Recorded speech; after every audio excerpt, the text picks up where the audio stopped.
لو أنزلنا هذا القرآن على جبل لرأيته خاشعا أنزلنا هذا القرآن على جبل لرأيته خاشعا أنزلنا هذا القرآن على جبل لرأيته خاشعا متصدعا من خشية وتلك الأمثال نضربها للناس لعلهم يتفكرون.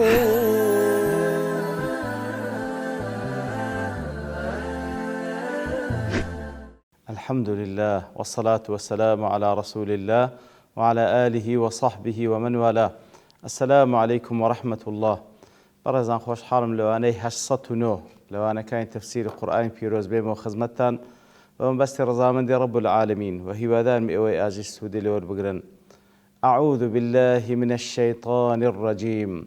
بسم الله الرحمن الرحيم.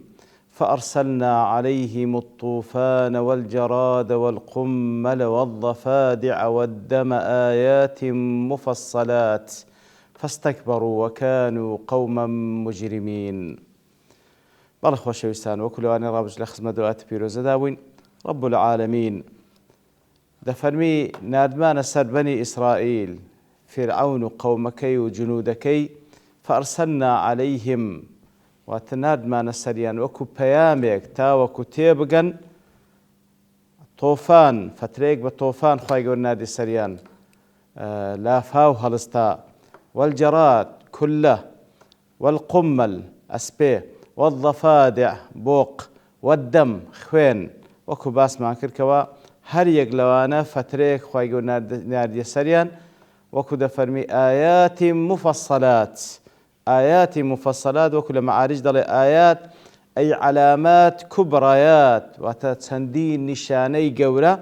ذوات دلالات مذكرات كوا هر يقلوانا بلقو ببيرهين روان بسنة الله في عباده المذنبين كواتا هر يقلوانا كخواي قلنا دي سريان هموي علامة نشاني قورا كسنتي رب العالمين يا مبير دينتوا لهل سكوت كردن لقل بند قناه باركاني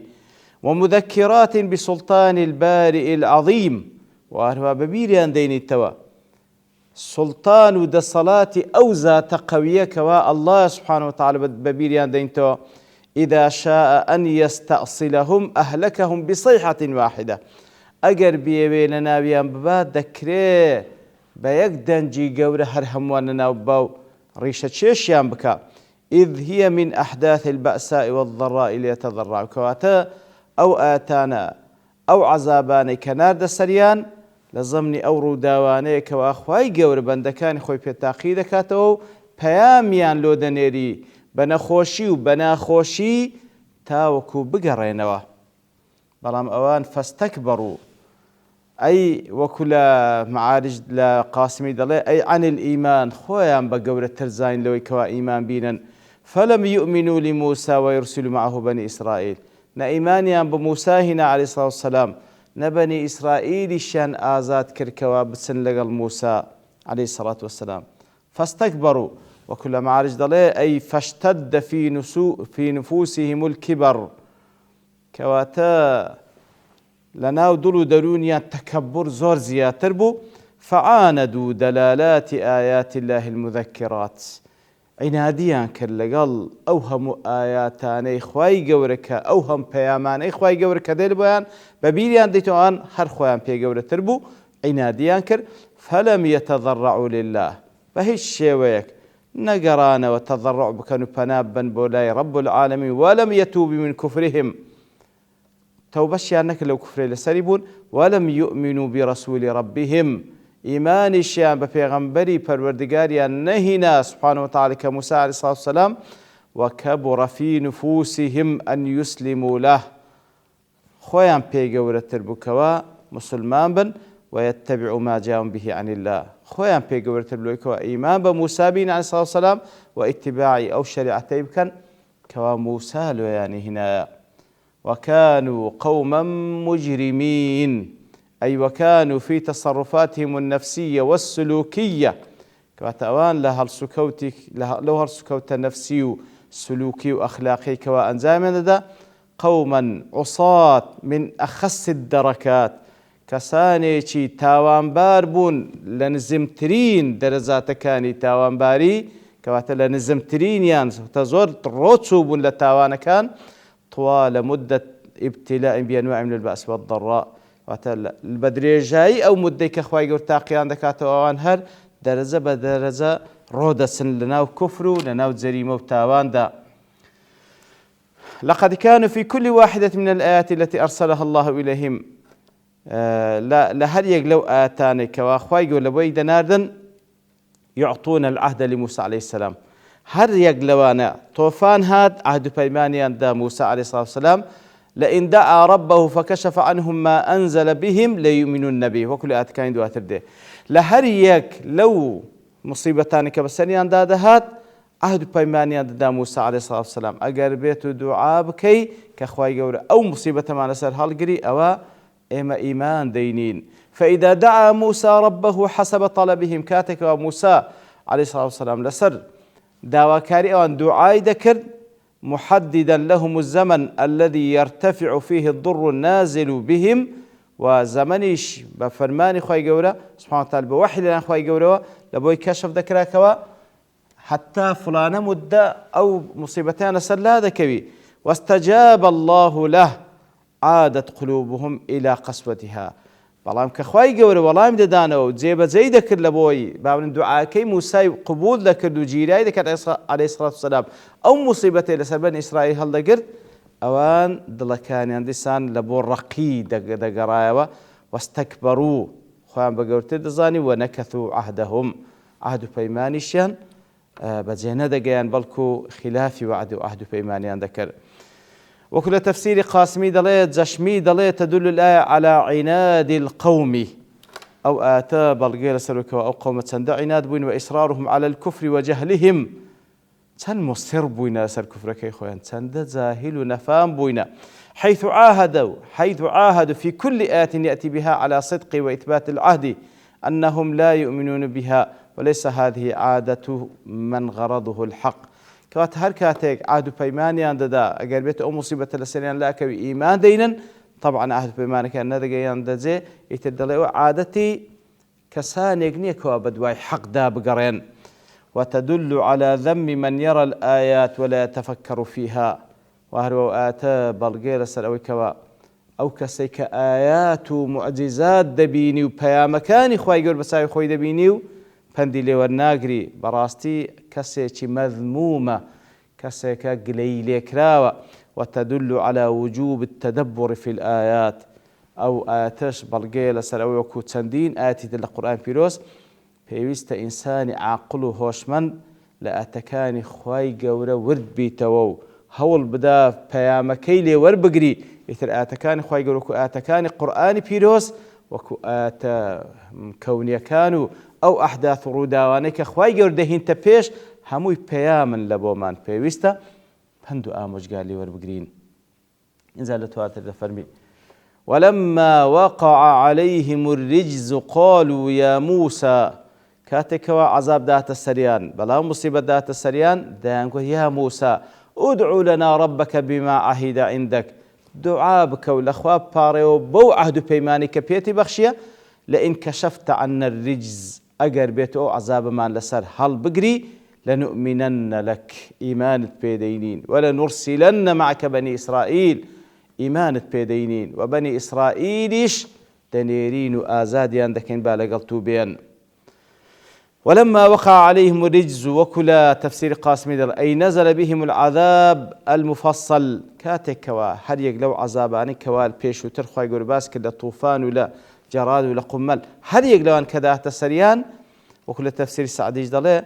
أي العذاب رجز بمعنى عذاب دي أي يحتمل أن المراد بالطاعون كما قالوا كثير من المفسرين كاتبيت قال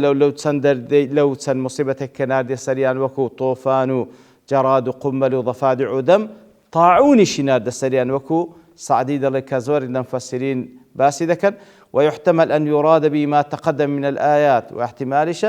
أو مصيبتان كوا بيشتري لأتكد بيشتري باسكت طاعون لا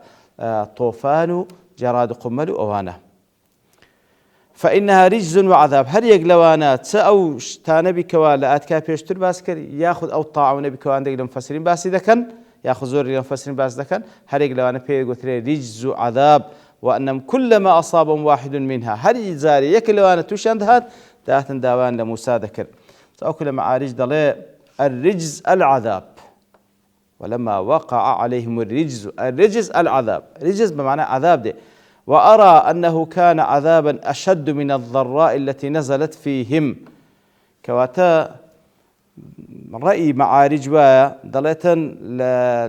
بيم وايا ضلي بيزقل أو بين زي كوا بيش لآت كبيش وترهات ليردا أو عذاب شي تربوة تنتر لوان بسبب الآيات الخمس التي سبق شرحها فهو آيات سادسة أشد مما وقع عليهم قبلها كواتا بيزقل أو بينز سزاي كوا خواي قول الآيات بيش ترباز كوا طوفان وجراد قمل وضفادع دم كهر توبة نكرت هر نقرانه هر بنديان لور نقر خواي قول عذابش تنتري نار السريان وكل تفسير سعدي قتي لوانا طاعون بي ظاهر لتفسير معرجة روى ابن جرير وابن أبي حاتم عن ابن عباس قال ابن جرير ابن أبي حاتم لابن عباس قال يقول أخوي باب رازبي تجير نوكا فرموتي كل شيء في كتاب الله من الرجز يعني به العذاب